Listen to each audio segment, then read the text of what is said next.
kami diskusi, sebetulnya mereka sudah diskusi sendiri satu sama lain meskipun dengan beberapa kata-kata yang kadang tidak nyaman, tetapi saya kira ada beberapa pertanyaan yang mungkin bisa direspon oleh Kang Zaman dan Mas Budiman. Ini ada dari Andra Nurmansyah dari Gustirian Solo. Dia nanyain, perlukah TAP MPR untuk melarang ideologi HTI? Nih Kang Zaman, selama ini kan HTI sebetulnya belum ada kata-kata pelarangan ya, dibubarkan sehingga dia adalah organisasi yang ilegal. Lah mungkin ini Mas Andra dari Gustirian Solo, perlu nggak TAP MPR yang melarang ideologi HTI sebagaimana PKI, kira-kira gitu. Terus ini dia mengatasnamakan proletariat, di mana ada dokumen yang menyebut bahwa Pancasila itu sebagai ideologi. Nah ini. Kalau kita dari tadi ngomongin ideologi Pancasila, di mana dokumennya? Dia bilang gitu, misalnya Soekarno selalu nyebut sebagai falsafah negara. Terus Orde Baru dulu menjadi asas tunggal. Lah kok ini tiba-tiba menjadi ideologi, itu dari mana? Lalu juga ada pertanyaan dari proletariat, menurut pendiri negara the founding fathers negeri ini, sebetulnya ini Pak Mas Yoga nih, Yoga Prakoso Nugroho, sebetulnya menurut pendiri negeri ini, Pancasila ini diposisikan sebagai apa? Sebagai asas, dasar negara, atau ideologi? Artinya ini pasti banyak orang yang mempertanyakan soal ideologi Pancasila nih. Mungkin Mas Budiman dan Mas Zaman bisa merespon ini. Juga ada yang mengatakan, apakah negara kita memaksakan ideologinya? Ini cenderung otoritarianisme. Apakah negara bisa memaksakan? Nah ini, apakah kalau misalnya negara memaksakan ideologi Pancasila itu bisa disebut sebagai otoritarianisme? Padahal Indonesia menolak otoritarianisme. Ini coba nanti direspon. Lalu ada lagi Mas Ari nih, Mas Ari CCP. Ini kan sekarang ini ekonomi kita kan cenderung liberal ya. Terus kemudian KKN di mana-mana. Kemiskinan juga tidak kunjung hilang dan seterusnya. Itu artinya implementasi dan aplikasi Pancasila itu nilai-nilainya di dalam kehidupan nyata nyaris tidak terwujud sampai hampir 80 tahun Indonesia ini. Ini pertanyaannya adalah apakah ini gagalnya Pancasila sebagai haluan negara? Itulah. Lah kalau Pancasila ini gagal, maka Sumaya silakan. Silakan di ya. Assalamualaikum warahmatullahi wabarakatuh. Waalaikumsalam warahmatullahi wabarakatuh. Sudah lama merdeka ya. Jadi silakan. Ini kan saya ya. bertanya sekaligus mungkin ada sedikit yang menambah-nambah agar suasana lebih mengerucut ya. Jadi Pancasila itu setahu saya itu belum pernah jadi ideologi. Pancasila itu adalah filosofi Groundslag. Lihat di pidatonya Bung Karno 1 Juni 1959. Jadi katakan national unity can only be preserved on the basis which is the nation itself. Persatuan nasional suatu bangsa akan dapat dikekalabadikan apabila diletakkan di atas dasar yang lebih luas dari bangsa itu sendiri, yaitu ketuhanan.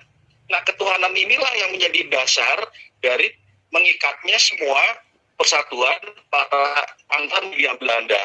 Nah, ini masih dalam keadaan Weltanschauung, dibikin terukur menjadi ideologi, suka nggak suka oleh TAP MPR tahun 78. Gitu. Dari situlah akhirnya Pancasila menjadi ideologi. Yang protes untuk menjadi ideologi atau asas tunggal itu tidak hanya Nahdliyin atau siapapun, tetapi juga tentara. Akhirnya ada masuk dengan istilah petisi 50. Demikian tambahan dari saya. Salam kenal dengan saya. Terima kasih. Lanjutkan. Oke, makasih Pak Kun Nur Hadiat ya. Pak Kun ya? Siap. Oke, makasih Pak Kun. Ini tambahan yang sangat penting, langsung mengutip pidatonya Soekarno ya.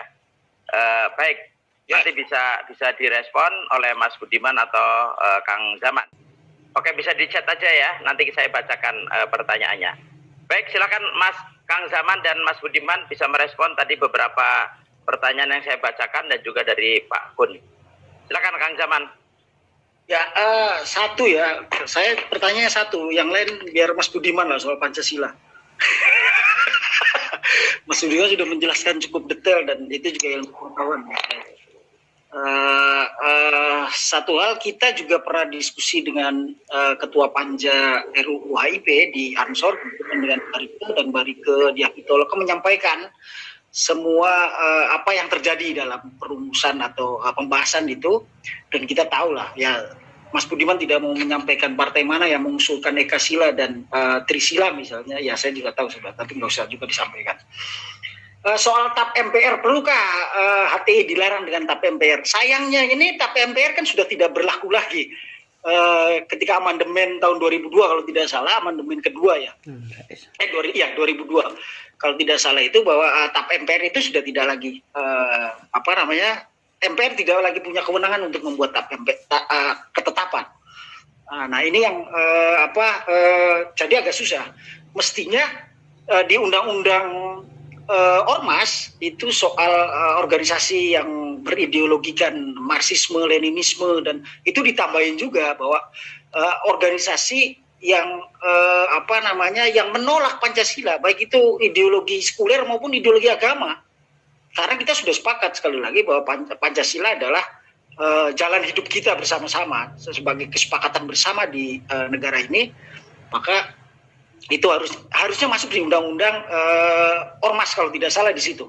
Nah, itu, tapi saya tidak tahu kenapa pemerintah hanya mengeluarkan dan membubarkan Hizbut Tahrir itu juga bukan keputusan presiden, tetapi hanya keputusan Menteri Hukum dan HAM membubarkan organisasinya. Itu penjelasannya Mas Sugi. Yang lain biar Mas Budiman lah, karena yang lain pengen mendengarkan banyak Mas Budiman sebenarnya, termasuk saya. Baik, terima kasih Kang Zaman. Ini jawaban singkat, padat, tapi langsung mengena. Nah, ini ciri-cirinya Panser ini. Nggak banyak ngomong, tapi banyak bekerja. Nggak bisa siap mati tapi nggak siap hidup. Baik, Mas Budiman. Tadi banyak sekali pertanyaan buat Mas Budiman yang saya bacakan, dan ada pertanyaan terakhir. Ini penting juga nih dijelasin. Dia mungkin buka dokumen, ternyata asas PRD itu bukan Pancasila, tapi sistem kerakyatan. Itu gimana Mas Budiman? Kenapa nggak Pancasila? Apakah Mas Budiman baru sekarang Pancasilais? Kira-kira gitu, tapi yang terakhir penjelasan saya. Silakan. Pertama begini, satu hal, Bung Karno mengatakan Pancasila itu punya dua sifat. Satu sebagai meja yang statis, ya. Kedua sebagai light star yang dinamis, bintang penuntun yang dinamis. Artinya apa? Sebagai meja adalah tempat di mana setiap orang Indonesia berdiri di sana. Menyepakati kita berdiri atau kita makan di meja itu, katakanlah begitu. Ya, bersama-sama. Dan kemudian menggapai suatu cita-cita. Cita-cita itu terwujud di dalam pembukaan UUD 45. Kalau Pancasila yang kita pahami hanya sekedar Pancasila, kita ini ada salah pengertian juga. Seolah Pancasila itu adalah Pancasila satu ketuhanan yang Maha Esa. Itu nggak bisa seperti itu. Pancasila itu satu-satunya dokumen konstitusionalnya adalah dalam pembukaan UUD 45. Membaca Pancasila itu harus satu tarikan nafas, harus satu momentum, harus satu event. Dalam pembukaan UUD 45 yang mulai dari kalimat bahwa sesungguhnya kemerdekaan adalah hak segala bangsa, sampai diakhiri dengan kalimat keadilan sosial bagi seluruh rakyat Indonesia. Narasi dari alinea pertama hingga kalimat alinea pertama, yaitu kemerdekaan adalah hak segala bangsa, yang berujung pada kalimat keadilan sosial bagi seluruh rakyat Indonesia di dalam alinea keempat, itulah Pancasila. Itulah Pancasila, bukan sebagai 5 dasar normatif. Kalau sudah 5 itu yang Bung Karno sebut sebagai meja yang statis. Tapi kalau kita baca alinea pertama, 2 dan 3, maka di situ ada latar belakang dan latar depan Pancasila. Latar belakangnya kemerdekaan adalah hak segala bangsa. Latar depannya ikut menciptakan ketertiban dunia berdasarkan kemerdekaan, perdamaian abadi, dan keadilan sosial. Itu latar depannya. Artinya apa? Dia ideologi. worldview, Weltanschauung. Nah, sekarang pertanyaannya, apa sih disebut ideologi? Tadi Pak Kun menarik. Saya tidak peduli apa yang dikatakan Orde Baru tentang ideologi. Tapi bagi saya, satu ajaran yang punya Weltanschauung,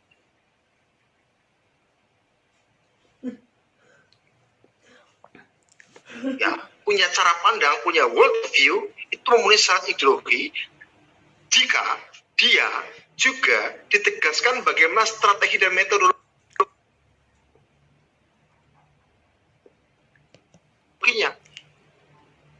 Kalau sekedar 5 sila dibacakan nggak ketemu metodologi dari strateginya. Namun kalau dibicarakan mulai dari alinea pertama sampai alinea keempat akan ketemu latar belakang, strategi, metodologi, dasar, dan latar depan atau tujuannya. Artinya narasi di dalam pembukaan Undang-Undang 45 sudah menemukan syarat sebagai worldview cara pandang dunia. Dan itulah ideologis. Oke? Kira-kira begitu. Satu. Terus ideologi apa sih? Janganlah kemudian tadi berbicara ideologi, jangan kita anggap ideologi itu adalah teaching. Gagasan-gagasan yang ditemukan, dibaca dalam teori-teori politik saja. Ideologi soal cara berpikir.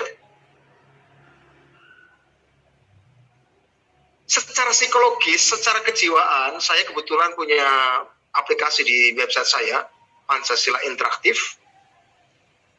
Manusia itu terbagi 4 ideologinya, value-nya, yaitu progresif dan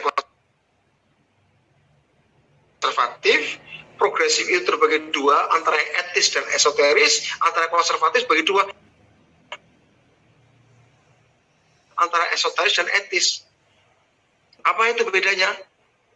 Progresif etis adalah progresif karena maunya diri sendiri, usahanya diri sendiri. Kalau progresif esoteris, aku progresif karena ada sesuatu di luar diriku, entah Tuhan, entah masyarakat, entah bangsa. Artinya bangsa itu juga punya soul. Juga konservatif, ada konservatif etis, aku konservatif karena nilai laku diriku, ada juga konservatif karena kahanan, karena keadaan di luar diriku, sehingga menyebabkan aku konservatif. Dan itu soal cara berpikir orang. Contoh misalnya, ketika Anda waktu kecil makan bersama keluarga, nasihat-nasihat dan value yang ditanamkan pada Anda adalah, nah, kalau kamu nanti besok nikah, cari suami atau cari istri yang bebet di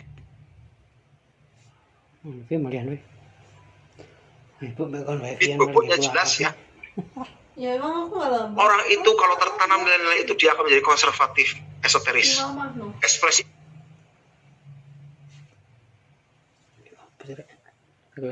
ideologinya dia menjadi rasis, ekspresi ideologinya dia menjadi feodalis.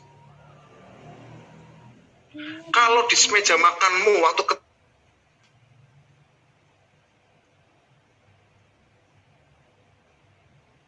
kamu ditanamkan diskusi oleh keluargamu. Nah, kalau cari suami orang yang bisa menyelamatkan kamu dunia akhirat. Bukan cuma amat di dunia tapi di akhirat.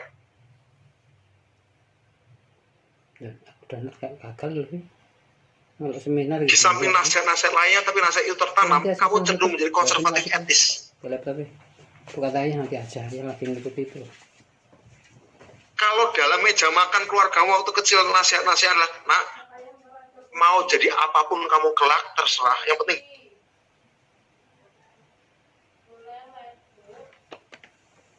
berprestasi ya dan nggak melanggar hukum, kamu cenderung menjadi progresif etis. Kecenderungan ideologinya kamu jadi liberal, jadi humanis liberal. Kalau kamu meja makan di keluargamu, tanaman ideologi value ditanamkan adalah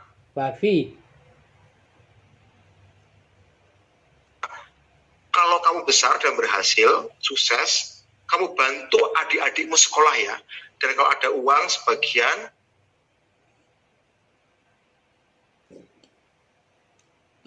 kamu bantu tetangga-tetanggamu atau saudara-saudara miskin. Saling asih, saling asah, saling asuh. Kamu cenderung menjadi progresif, esoterik. Ekspresi ideologinya kamu jadi sosialis.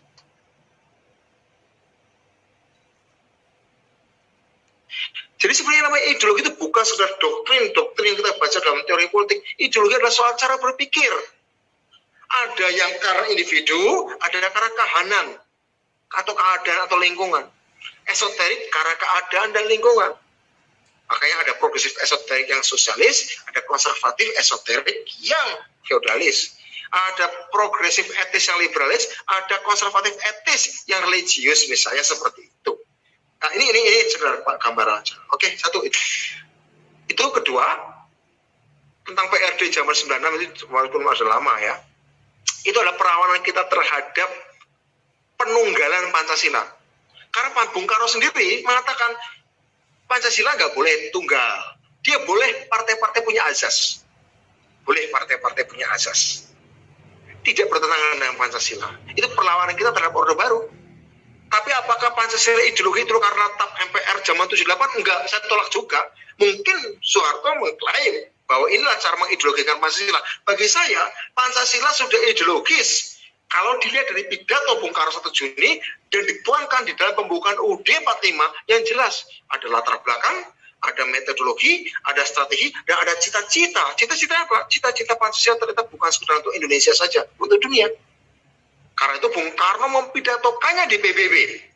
Di dalam pidatonya, to build the world anew, Bung Karno menawarkan Pancasila di luar sebagai alternatif dari kapitalisme dan komunisme yang pada waktu sedang perang dingin. Artinya apa? Bung Karno sudah menjadikan ideologi. Ya, kira-kira seperti itu teman-teman. Ya, yang bisa saya sampaikan.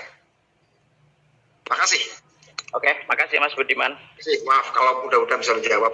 Kalau enggak, Ya, nggak apa-apa.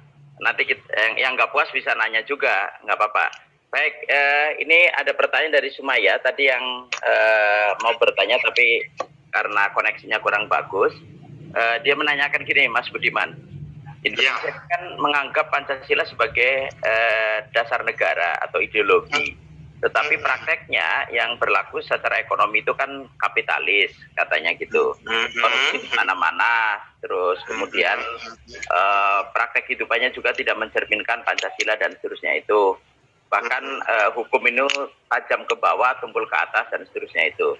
Itu gimana realisasi Pancasila ini dalam kehidupan nyata? Ini pertanyaan dia yang kurang lebih ya. Ini karena saya nggak bisa membaca secara langsung, sudah lewat itu. Mungkin bisa dijawab dulu, Mas Budiman. Ya, kalau soal kritiknya Sumaya, saya kira sama dengan kritiknya kita semua. Ya kan, saya pikir nggak ada masalah. Pertanyaan itu pertanyaan normatif. Ideologi apapun juga, apakah yang aku Islam langsung Islami, apa yang aku sosialistis langsung sosialistis, apa yang aku kapitalis apa yang aku Pancasila langsung otomatis Pancasila, kan enggak. Memang enggak. Praktek tadi adalah suatu kritik bahwa, kan tadi saya dalam presentasi saya katakan, Pancasila harus bisa menunjukkan dua hal. Narasinya efektif, literasinya efektif, dukungannya masif, mudah diakses pengetahuan atasnya, mudah dipahami. Pancasila sebagai ideologi, saya katakan, pembukaan UUD 45, Pancasila sebagai ideologi. Baca secara utuh, jangan dipisahkan. Dia ada aspek etisnya, ada aspek logisnya, dan ada aspek estetisnya. Artinya apa? Ada aspek kebaikannya, ada aspek masuk akalnya, dan ada aspek keindahan. Ideologi harus seperti itu, bukan sekedar hafalan. Saya sepakat. Kemudian dilihat aspek poros yang lain, poros insentif model, bagi-bagi rezekinya saya katakan tadi. Harus menciptakan keadilan, menciptakan kesejahteraan, ya, mengalihkan pengetahuan dan membagi pengetahuan, mengalihkan kesejahteraan dan membagikan kesejahteraan. Apa konsepnya? Kalau ditanyakan pada orang lain mungkin beda-beda. Kalau saya, konsepnya setiap warga harus berdana, setiap komunitas harus berdana. Setiap warga harus berdata, setiap komunitas harus berdata. Setiap warga harus berdaya, setiap komunitas harus berdaya. Di dalam konteks revolusi 4.0, di dalam konteks new normal, Pancasila artinya pada sila pertama kita harus beriman, pada sila kedua, ketiga, keempat, kelima harus pakai data, harus pakai dana, dan harus memberdayakan. Konsepnya apa lagi? Konsep ekonominya kooperasi. khusus untuk desa, tambahan konsep ekonominya badan usaha milik desa. Perkuat BUMN yang progresif, disruptif, dan punya jiwa sosial, bukan sekedar mencari untung. Bisnis yang apa? Bisnis yang berkompetisi secara fair. Ketika bisnis kuat dan kaya dari data, maka bisnis itu juga harus membagi profitnya kepada rakyat yang menyetor data tiap hari, terutama bisnis teknologi. Jadi saya kira itu banyak sekali derivasinya, tentu saja, ya. Seperti itu. Ya, makasih Mas Budiman. Ya. Saya kira clear ya. Jadi tidak berarti kemudian Pancasila sebagai ideologi lalu kemudian anti kritik ya. Saya kira Mas Budiman tadi mengakui bahwa ayo kita debat. Kritik debat loh, Bapak. Justru menjadi ideologi itu karena ada tesis, antitesis, dan sintesis dan terus menerus. Saya kira itu konsekuensi sebagai ideologi ya. Jadi nggak usah yang pro Pancasila juga nggak usah baperan kalau dikritik ya. Memang satu ideologi akan ada yang sempurna dan akan terus menerus untuk menyempurnakan generasi-generasi berikutnya. Itu hal yang biasa dalam perkembangan ideologi. Baik, tadi Mas Zaman ini. Tadi ada pertanyaan gini Mas Zaman, ini soal khilafah dan negara Islam. Ya. Khilafah dan negara Islam. Apakah khilafah ini atau orang-orang yang memperjuangkan negara Islam itu juga bagian dari khilafah atau sebetulnya ada varian yang berbeda negara Islam ini? Karena ada yang negara Islam khilafah, ada negara Islam Indonesia yang bukan khilafah, atau juga ini kan seringkali juga tadi Mas Budiman misalnya menyebut Indonesia tanpa pacaraan, itu tadi kesan saya itu seolah-olah HTI. Terus orang yang lagi, sehingga orang yang berbeda dengan Pancasila lalu segera dituduh HTI, sebagaimana dulu Orde Baru, pokoknya yang nggak Pancasila PKI, padahal nggak ada kaitannya dengan PKI. Ini dikit-dikit khilafah HTI. Ini sebetulnya gimana Mas Zaman mungkin bisa menjelaskan peta ini juga di kalangan mereka, bahwa apakah semuanya HTI atau sebetulnya HTI itu hanya kelompok kecil saja. Dia besar karena dibesarkan oleh kita, termasuk malam hari ini kita membicarakannya. Sebenarnya kalau nggak membicarakannya juga dia nggak usah dibicarain, hilang sendiri gitu. Coba gimana Mas Zaman kira-kira? Yang jelas berbeda ya. Pengusung Daulah Islamiyah atau negara Islam dengan khilafah Islamiyah itu jelas berbeda. Berbedanya gini, dari sejarah saja Hizbut Tahrir ini, Taqiyuddin Nabhani keluar dari Ikhwanul Muslim, keluar dari organisasi awal, karena sebenarnya Taqiyuddin Nabhani adalah salah satu pengurus di Ikhwanul Muslim, itu karena pertama dia menolak Ikhwan yang mengakomodir konsep modern, bukan konsep Islam. Itu yang pertama. Yang kedua, kemudian yang paling ideologis adalah Ikhwanul Muslim itu cukup hanya berjuang untuk mendirikan satu negara saja. Misalnya di Mesir, itu sudah cukup buat Ikhwanul Muslim atau buat pendiri Daulah Islamiyah seperti NII, DITI, cukup hanya Indonesia yang Islam, negara Islam. Negara lain terserah. Nah, bedanya khilafah Islamiyah itu adalah bahwa ada kepemimpinan tunggal di dalam masyarakat Islam di dunia ini, dan itu menjadi kepemerintahan tunggal. Jadi nggak ada nanti Indonesia itu tidak ada yang namanya Malaysia, tidak ada. Itu asumsi mereka atau keinginan mereka, cita-cita mereka adalah semua negara ini tidak ada. Yang ada adalah khilafah Islamiyah yang dipimpin oleh khalifah, yang kemudian negara seperti halnya Turki Utsmani dulu misalnya, negara-negara lain itu menjadi bagian dari kekuasaan khilafah Islamiyah ini. Nah itu jelas, perbedaannya sangat jelas. Jadi tidak semuanya orang yang mengusung isu politik Islam itu atau mendirikan negara Islam itu adalah kelompok Hizbut Tahrir.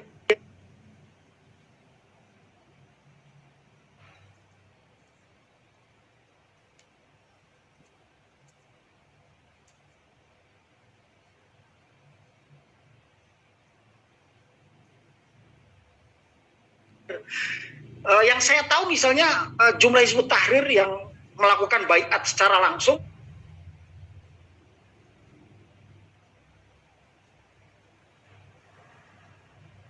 dan mereka akan menyerahkan nyawanya untuk pendirian khilafah itu hanya cuma 5.000 orang.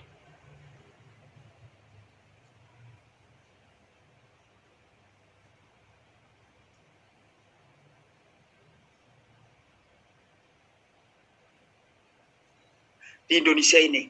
Karena ada 3 komponen. Yang pertama adalah kader inti yang mereka berbaiat, yang kedua adalah anggota, mereka belum tentu berbaiat untuk mendirikan khilafah, yang ketiga adalah simpatisan. Nah, memang seperti piramida, kader inti itu ada di puncak, kemudian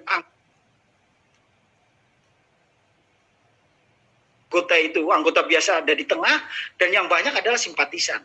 Nah, bagusnya HTI atau hebatnya HTI itu adalah mereka mendiaspora kader-kader intinya untuk masuk ke beberapa kelompok atau organisasi Islam yang ada di Indonesia.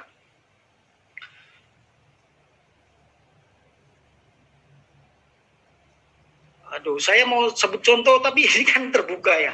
Misalnya ada organisasi Islam yang dipimpin oleh orang HTI.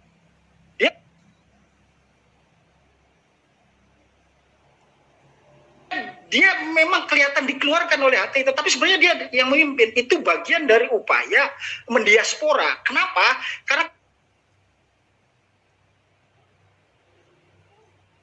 kepentingannya adalah agar seluruh umat Islam atau orang Islam yang ada di Indonesia ini terpengaruh, kemudian bisa dikendalikan, dan kemudian ketika Hizbut Tahrir ingin menegakkan khilafah,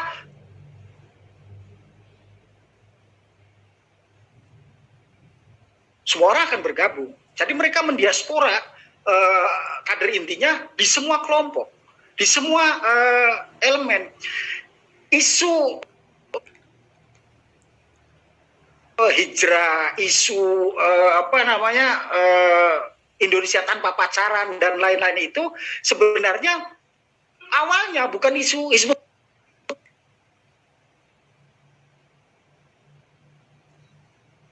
Tahrir, tetapi kemudian itu dimanfaatkan juga oleh Hizbut Tahrir untuk kepentingan mereka mendapatkan simpati dan dukungan.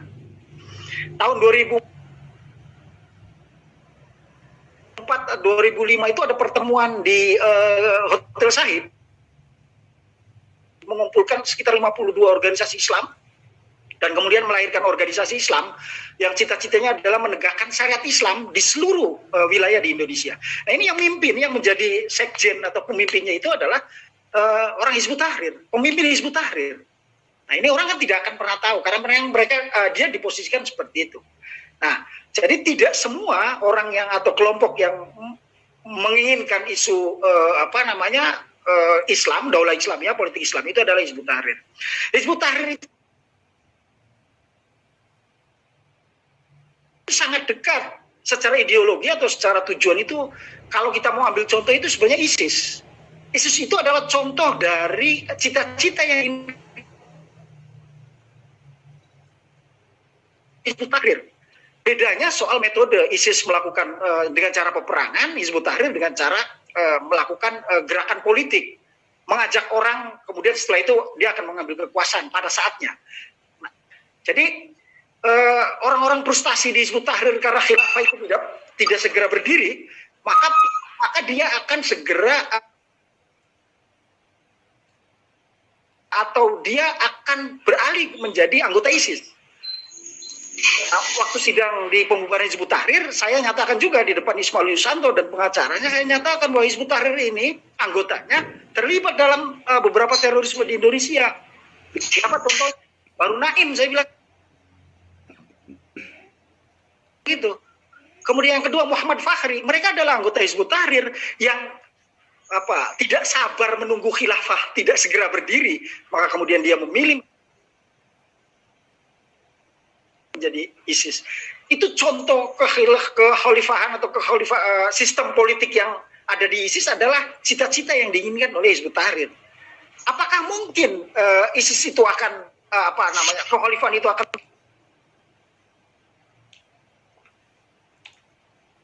terjadi di Indonesia? Ya tidak mungkin. Kalau tadi Mas Budiman sudah sampaikan banyak hal. Kalau yang mayoritas ini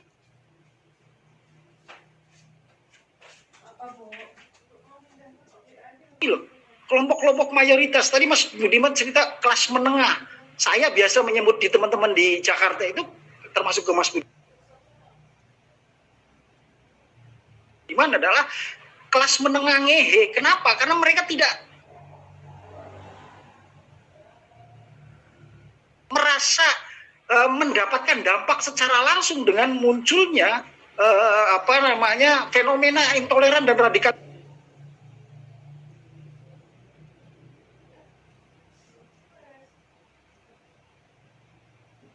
di tengah-tengah masyarakat Indonesia hari ini, dan ancaman terhadap keutuhan NKRI termasuk terhadap kesepakatan atau konsensus kebangsaan kita yang 4, Pancasila, NKRI, Bhinneka Tunggal Ika, dan Undang-Undang Dasar 45.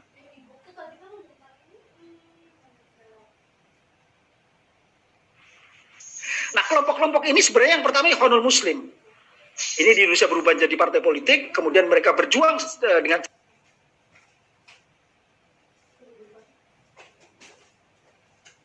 cara parlementer. Saya selalu menyebutnya mereka akan melakukan kudeta secara konstitusional. Kalau mereka menguasai separuh parlemen atau separuh dari MPR di Indonesia ini, maka dasar negara kita akan berubah menjadi Islam. Itu saya yakini. Yang kedua,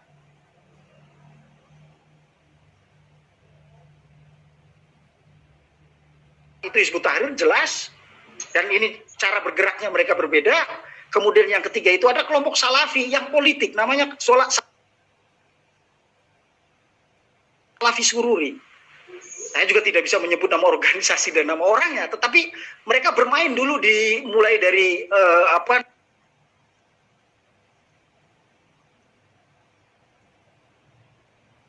dari Pilkada DKI sampai hari ini mereka masih ada dan mereka ikut.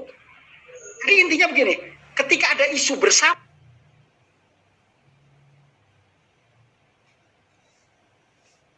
ada musuh bersama, maka kemudian mereka akan bergabung. Nah, ini yang dilakukan sampai hari ini. Walaupun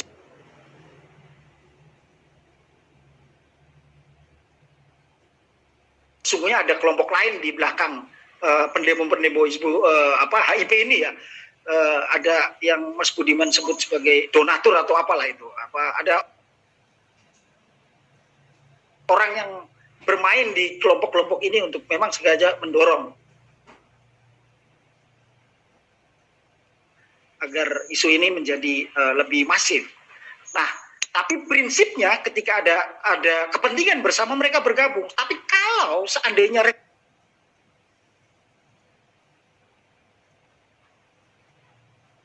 Republik ini hancur, kelompok-kelompok Islam politik ini akan bertarung sendiri-sendiri. Salafi Sururi akan membunuh Hizbut Tahrir, Hizbut Tahrir akan membunuh Ikhwanul Muslim. Mereka akan saling berperang sendiri karena mereka secara ideologi dan secara keyakinan, secara keimanan mereka saling berbeda,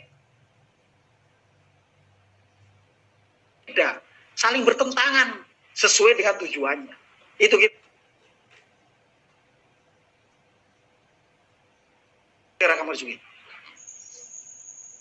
Sebenarnya tadi saya juga mau nanyain itu tadi soal ISIS. ISIS itu kan pakainya khalifah.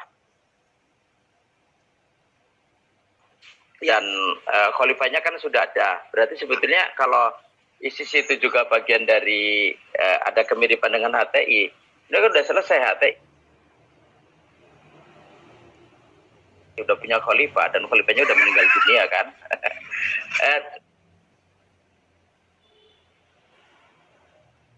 Cuman ini Mas Zaman satu lagi sebelum ke Mas Budiman ya. Itu kan Abu Bakar Bashir juga kan mencita-citakan khilafah tuh. Ya. Terus di 212 juga pernah muncul tuh soal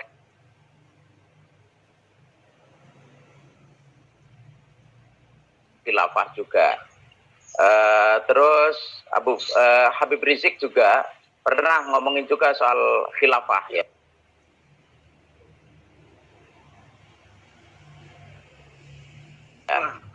Di FPI kalau nggak keliru dulu ada yang menyebut ADRT-nya itu pokoknya mencita-citakan khilafah. Apakah ini juga ada hubungannya dengan HTI? Mungkin bisa dijelasin lebih jauh. Gimana ini apa afinitasnya?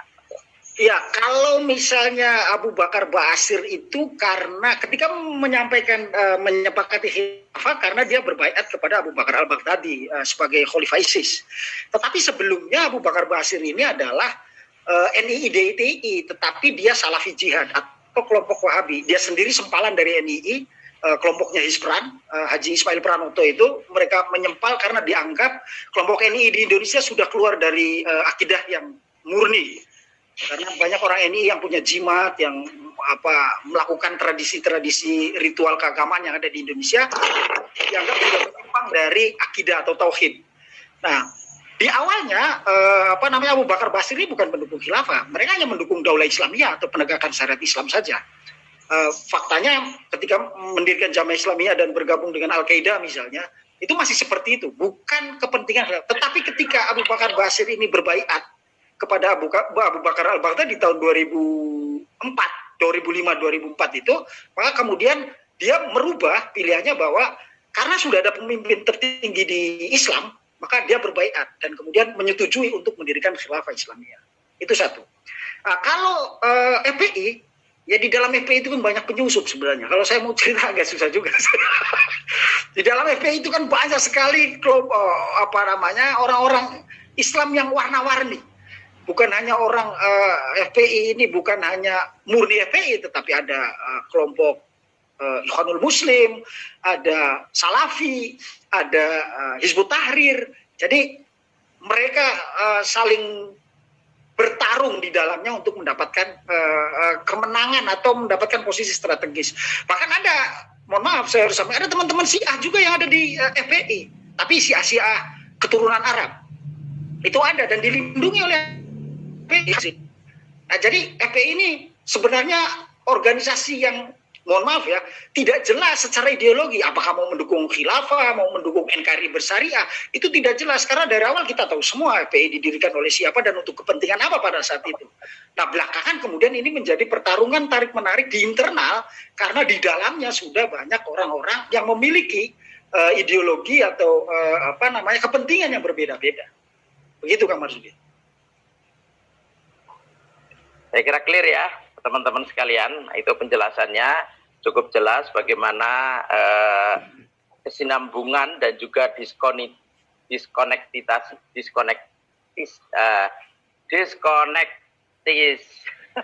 disconnectnya ya dengan HTI dan seterusnya itu. Baik, saya ingin ke Mas Budiman. Ini ada beberapa pertanyaan juga nih. Tadi soal RUU HIP, ini juga ada pertanyaan dari Irfan Asyambana. Dia mengatakan kalau misalnya tadi RUU HIP ini ditolak, lalu kemudian menjadi RUU PPIP, apakah ini ininya sama, kontennya masih sama? Terus kalau misalnya itu yang mau didorong oleh PDIP misalnya, apa ininya gagasan besarnya tentang RUU PPIP ini?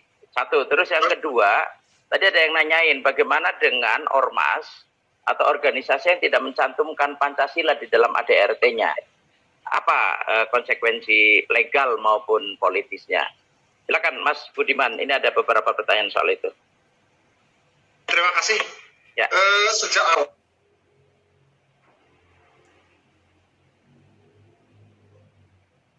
Nggak ada suaranya Mas Budiman. Halo Mas Budiman, kayaknya ke-mute juga tuh. Mas Budiman ke-mute kayaknya.